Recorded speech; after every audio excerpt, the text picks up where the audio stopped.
Nahanap nyo na po ba ang soulmate ninyo? Yes or yes? Noong unang panahon, merong isang pilosopo na ang pangalan ay Aristopanes.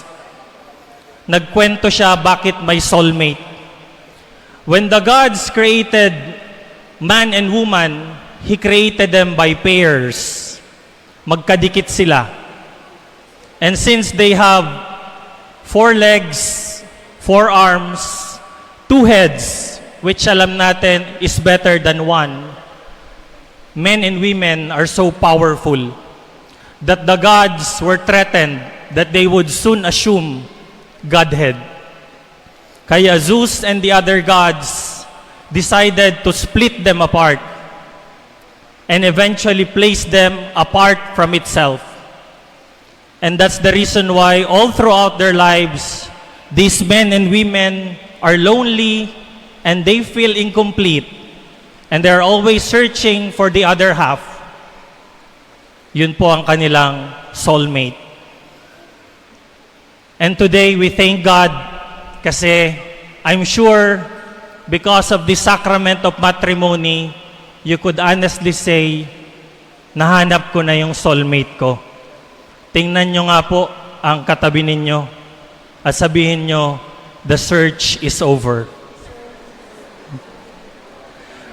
Brothers and sisters, when God created us, naglaan na siya ng taong makakasama natin ng panghabang buhay. At yan po yung mga katabi nyo ngayon. At least for those who are meant for married life. Fathers, wala sa atin. Sila lang po. And itong soulmate na ito, na naandito ngayon nakasama mo, pagtitibayin at babasbasan sa tinatawag nating kasal. At sa pamamagitan ng kasal na ito, ang commitment na yan would be for a lifetime. Ang kasal ay ang pagtatalaga ng mga babae at lalaki sa isa't isa para sa kaluwalhatian ng Diyos, para sa kanyang paghahari sa mundong ito. This is the traditional concept of kasal. But modernity seems to see it the other way around. Ang salitang kasal is made up of 5 letters na pwede nating i-rearrange and pwedeng maging sakal. Di ba po? And nagiging running joke na natin, magpapakasal ka na, magpapasakal ka na. Brothers and sisters, nakakatawa but I think this is not that good. Kasi if we see kasal as something that chokes you and limits you, you would see it as something that is punishing, something that imprisons. But on the contrary, I tell you, kasal is liberation. Kasal liberates us from being boys. Kayo po pala, kasal liberates you from being boys and girls into becoming men and women. Kasal liberates you from being immature and selfish into mature and selfless men and women. Kasal enables you to commit to something greater than yourselves. Kaya napakaganda na kapag ang isang ama at ina ay committed sa tao at sa pamilyang kanyang binubuo, hindi matatakot ang PNP. Kasi kung committed dito sa pamilya niya, committed din ito sa serbisyo. And yan ang gagawin ng kasal na ito.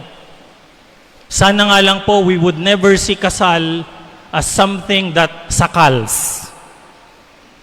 Kasi if we see it na nakakasakal, ang susunod niyan, kasal, a 5-letter word, would be kalas. We would want to go away with it. And we would see it as something na we can try for a while, and when it becomes inconvenient, we would throw it away. Kaya nga po, I would like to remind you, brothers and sisters, kasi mainit pa ang issue, divorce is never biblical. It's never part of the original plan of God.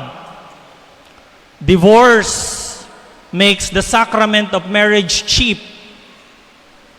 Divorce is a Pandora's box that once opened would bring about the downward spiral of the quality of our families and our society as a Christian nation.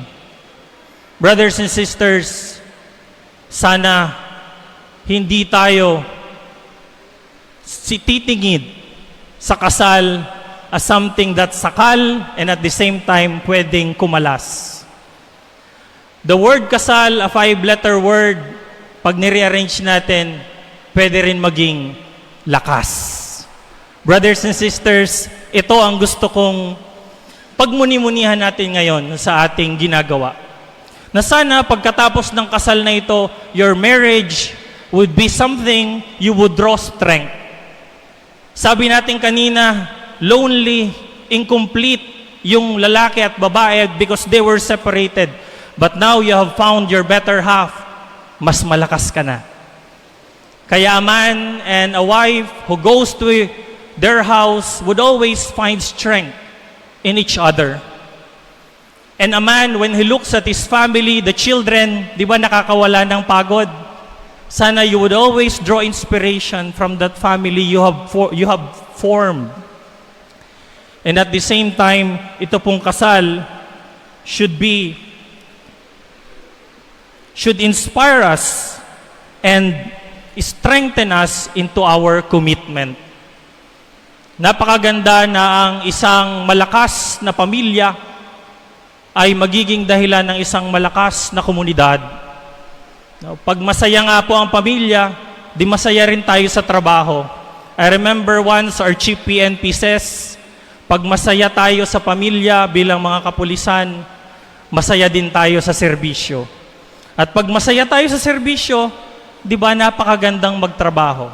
Pag maganda ang trabaho, maganda ang peace and order, then our communities will flourish. Brothers and sisters, magiging tanggulan at lakas mo ang iyong kasal sapagkat sa araw na ito, hindi lang siya kapirasong papel, kundi isa siyang pagbabasbas na nanggagaling sa Diyos. Kahapon, we had our radio guesting, and I was asked, ano ba ang advice sa pamilya o sa mga ikakasal? I only said, it takes 3 to have a good marriage. The man, the wife, and God. Sabi po yan ni Venerable Fulton Sheen. And yan din po ang reminder ko sa inyo. Ilagay ang Diyos sa inyong gitna bilang mag-asawa. Manalangin, magdasal. Even though in times of good and in bad, parati po natin siyang kasama. To end up, I would like to remind you of how to make the homes you are going to build stronger, better. H stands for heavenly. Sana yung mga bahay natin is a reflection of heaven. Kaya I encourage you to build your altars.